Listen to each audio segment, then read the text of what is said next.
Water is essential to life and we need to safeguard it. It's also at the center of the climate crisis in the form of floods, droughts and wildfires. But it can also help us cope with climate change if we treat it wisely. I am Chris Alems in Nigeria. And I am Sandra Kahumza Twinovideo right here in Uganda. Welcome to Eco Africa. The United Nations wants climate policymakers put water at the heart of their plans. We put water at the heart of this show about sustainable water management. Let's take a look. The volunteers in Ivory Coast getting their hands dirty to protect their neighborhood from flooding.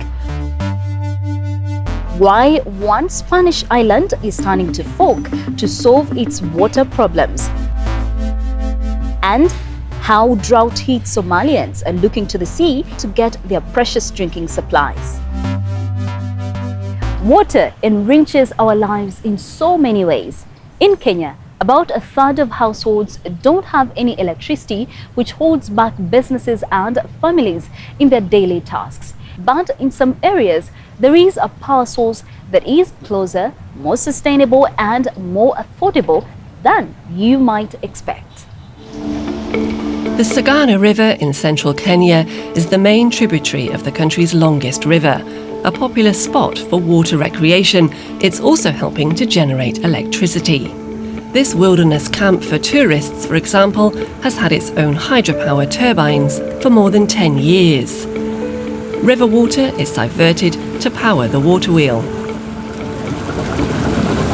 When the turbines spin, it generates 15 amperes when the high water, and when it's low water is 3 amperes. It goes through the inverter, then the inverter charges the batteries. And when the water levels are high, we are able to use it in freezers, fridge, instant showers and the lighting.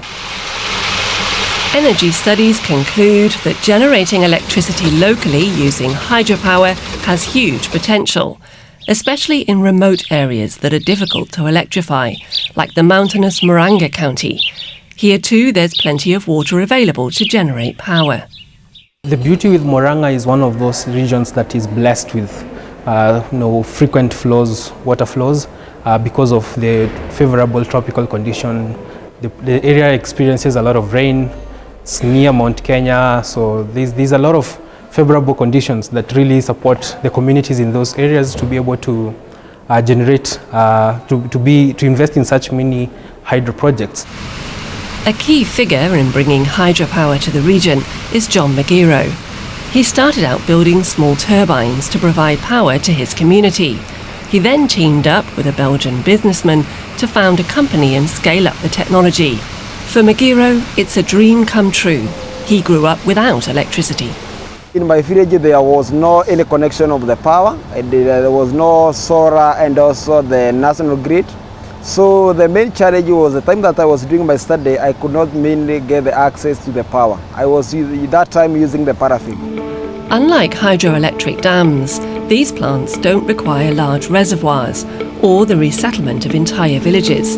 Part of the river is simply redirected down a sluiceway at speeds fast enough to rotate turbines before being channeled back to the river. The electricity is fed into a network of lines across the region. With this relatively simple system, Magiro and his team are supplying power to nearly 500 households and 35 schools and businesses. We have also improved the main agriculture here of the farming, because right now they can use the same electricity to pump the water to their home. Also, the other thing what it has mainly improved in this region, it is the improvement of the education, because they could be able now to run, their students could be able to run online because they have the power. Just over 75% of people in Kenya currently have access to electricity. But even those connected to the national grid can't always be sure that power will be available when they need it, as farmers here know all too well. We were connected to the national grid, but it would often fail. It would cut out. Unhatched eggs would be in our incubators, but when the electricity went off, the chicks would die and we made a loss. That's why we decided to get connected to Magiro's grid. And indeed, it doesn't have cuts. This tea factory has also signed up for John Magiro's hydropower to avoid the regular outages. Central Kenya is famous for its tea. But processing the leaves is energy intensive. So a reliable source of power is key. If we don't have power, it will almost rot and affect the quality of the tea. But now with stable power, we are able to produce in a very standard way the quality of tea that is acceptable globally, and also helps in improving also the price of the tea and translates to additional income ultimately to the farmer. But long periods of drought do lead to less power. When water levels are low, the turbines hardly rotate and sometimes get clogged with debris too. To counter this problem, the Wilderness Camp decided to add solar panels to its power mix. The Hydrobox team are also pursuing the same principle, but on a much larger scale. Their hydroelectric power plant is covered in photovoltaic panels, which help to keep the electricity flowing when water levels are low. It is not like the time that I was in high school. Charging the phone, you could mainly need to walk about 5 kilometers because of the people that they have access to the electricity. But right now, 99% in this region, they are connected with our electricity. John Magiro made his first simple turbine as a child, using parts from his brother's bicycle. Since then, he's never lost his love of hydropower.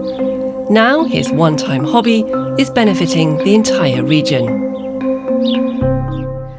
It's great to have an abundant supply of water nearby, but in our rapidly expanding cities, it can be a problem. Only about 15% of households in Ivory Coast's commercial capital are hooked up to drainage and sanitation systems. That's right, Sandra.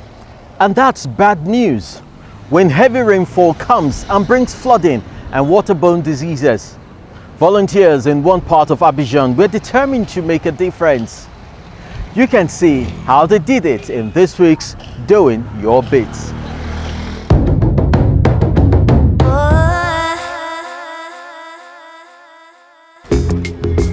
The Alacro settlement in Abidjan is in a low-lying district. Sewage from higher areas flows into the neighborhood, a big problem, especially during the rainy season. Alacro doesn't have a functioning drainage and sanitation system, but it does have its own sanitation brigade, which has built a runoff canal. When we had the idea of building the canal, we had the water come in this way and go out that way. The sanitation brigade really gets no sleep when it rains. They're always ready. When something's blocked, you have to unblock it quickly to avoid any real damage. The volunteers don't just have to work when it rains. The drainage canal has to be cleared regularly.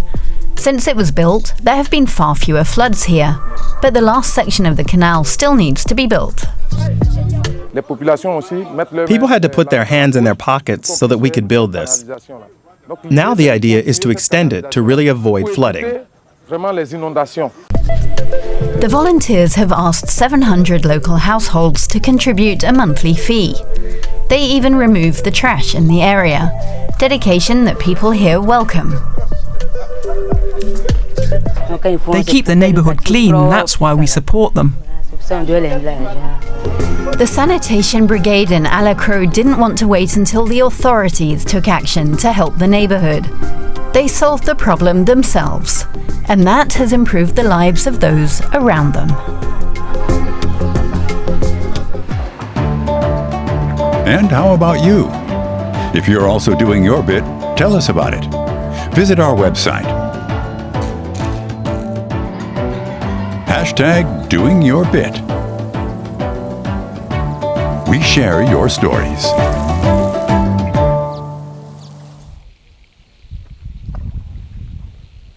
Of course, water shortage is becoming more and more frequent in many places in the world, including Europe. It could become such a precious resource that researchers in Switzerland are already trying to irrigate crops without wasting a single drop. Philippe Bonnet is a researcher at the Swiss Center of Excellence for Agricultural Research, or Agroscope.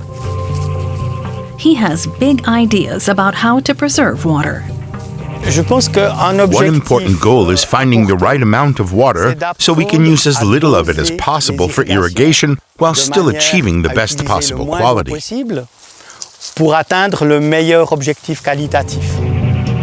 Monet is working on a drip irrigation system for orchards. Each tree needs a little more than 12 liters per day, and using the right amount in the right places helps conserve water. It reminds me of an Australian publication which demonstrated that drip irrigation can reduce water use by 50%. Other studies may be less optimistic, but all of them come to the same conclusion. Drip irrigation is an efficient method of distributing water to fruit trees, especially when used in combination with ground sensors. Two separate sensors at different depths in the ground measure its moisture. When the soil gets too dry, the sensors send out a signal indicating that the tree needs water.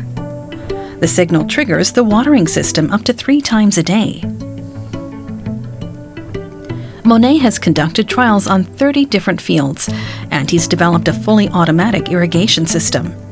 It prevents waste and guarantees high yields. We're in a part of the orchard that, for experimental reasons, we haven't irrigated at all. What we observe is that the fruit here is not only small, it's not the best quality. In terms of first choice, that would cost the grower tens of thousands of francs per hectare in income.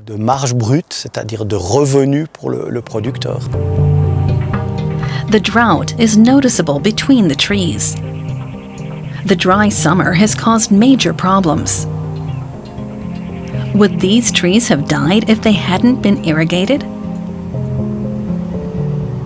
We can't tell you how long a tree will survive without water. In fact, a tree has mechanisms that allow it to survive without water. But without water, they stop growing and can't thrive.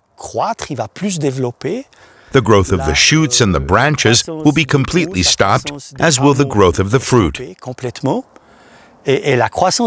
So it's the yield, the quality of the production, that is affected by the lack of water.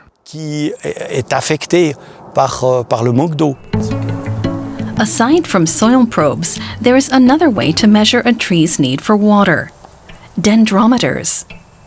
A research project by Monet's colleagues measures the diameter of the tree trunk. During the course of a day, the trunk expands or contracts. When the sun shines, the tree loses water and becomes thinner. When watered in the evening, it expands again overnight. If a tree doesn't get enough water, it can't regenerate and experiences what's known as water stress. That has a negative effect on yields. The researchers' irrigation system is faster and more precise, and also more reliable. When the irrigation is well adjusted, it ensures that human errors won't occur. It's often valves that people forget to close that lead to water waste. As water becomes a scarce commodity around the world, water-saving technologies like these are more vital than ever. From Canada to Hawaii to Greece, the destructive power of wildfires has been frighteningly evident this year. The island of Gran Canaria was also the victim of scorching blazes a few years ago. It is hoping to avoid any repeats by using a very special methods of water harvesting. Early morning clouds are gathering in the mountains of Gran Canaria, and strange structures will capture their water.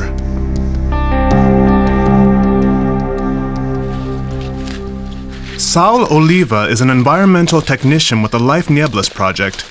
He's showing a trainee the principle based on nature's model. Lichen can extract moisture from the air. They suck it up like a sponge.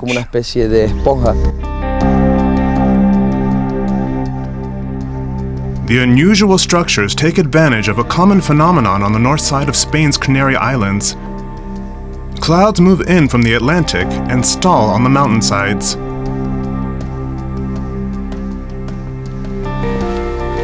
Saul Oliva and his colleagues have set up fog collectors, cloud catchers. They soak up valuable water in the same way that lichens do. The wind pushes the fog into these fine meshed nets. Tiny water droplets condense and grow into bigger drops, which then fall into the collector and flow into the tanks. They've collected 90,000 liters of water over 2 years. Water is scarce on Gran Canaria. The reservoirs are running dry. The arid conditions are making wildfires more frequent. In 2019, the island was hit by a devastating fire. 10,000 hectares of forest burned down. 9,000 people had to be evacuated. It's a vicious circle. The lack of water means there's less healthy forest, and everything dries up. This in turn means more fuel for the fires. So they reforest, planting tree species that should make the forest more resilient, and they also use water from the cloud catchers. We want laurel forests to grow here that will work like natural fog catchers. The trees take the water from the clouds and pass it into the ground. That could be the future of the islands. For now, though, the present is dominated by agriculture. Economically, the Canaries depend on banana crops, but each tree needs 20 liters of water a day.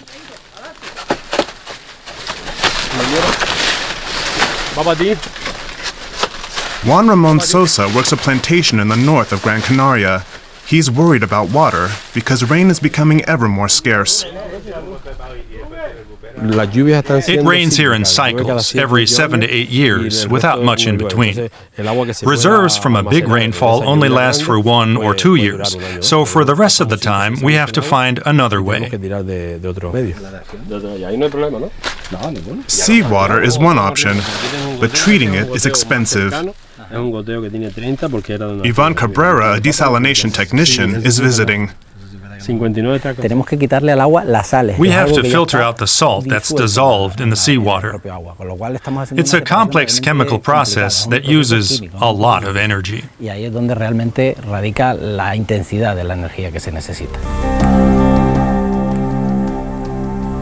Could large-scale fields of fog catchers in the mountains be a solution?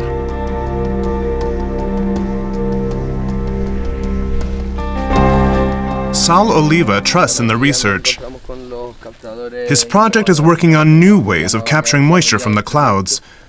They expect this metal grid to be much more efficient than the plastic mesh they've been using.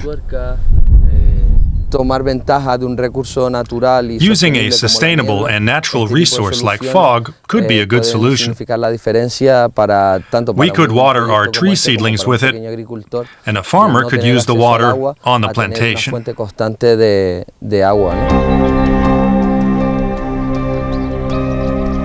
For that to work, though, clouds will have to continue to gather here on the mountainsides. If weather patterns change, cloud catchers might also fall victim to climate change. That's a really interesting way to secure water supplies. But the climate crisis means that it can only be part of the solution. If we could use water from our oceans for our daily needs, it could offer real change for millions of people. Now, this report from Somalia has more.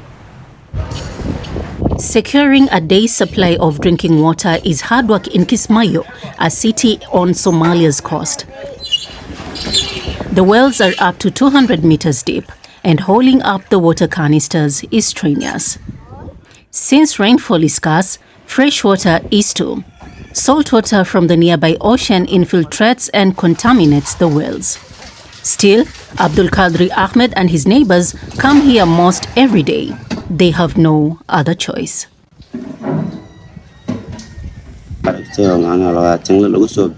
It's exhausting to draw water from the deep well, and it's salty too. But I cannot afford to buy clean water.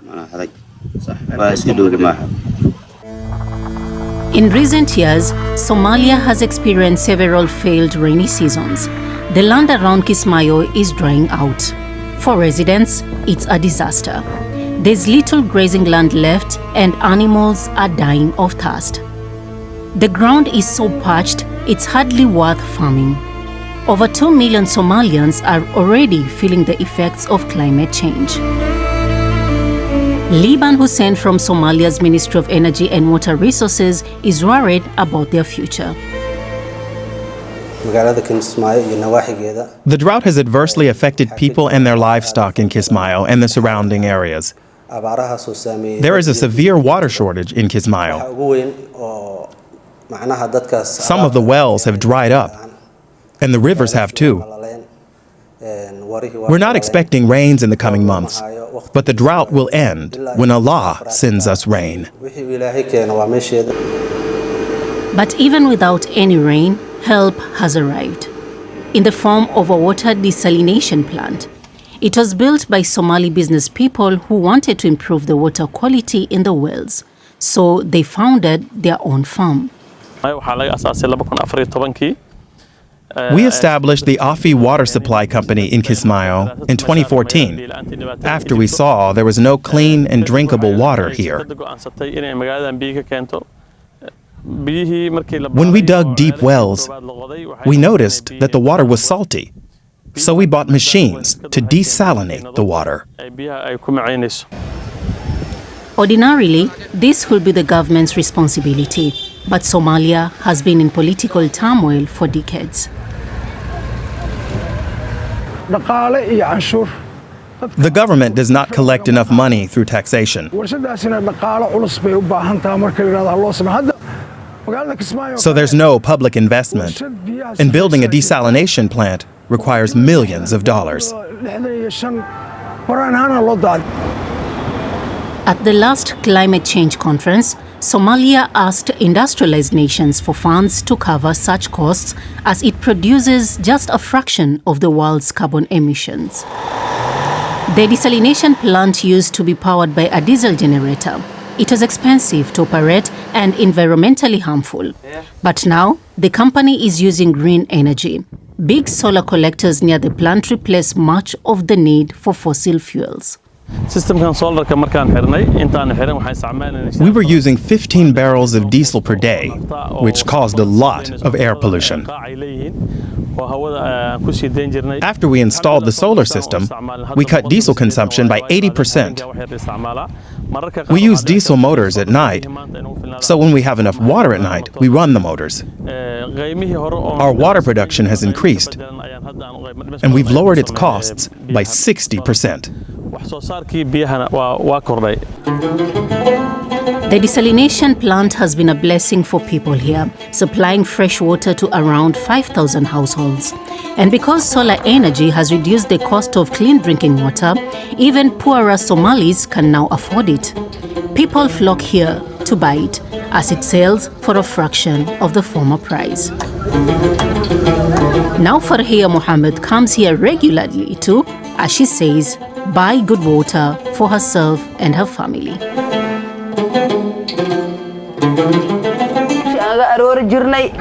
I used to walk 2 kilometers to get water. And then it was not good to drink because the water was so salty. Now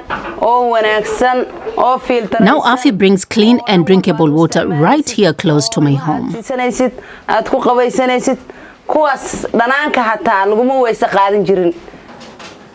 And that's made her life much easier because despite the persistent drought, she still has access to plenty of drinking water.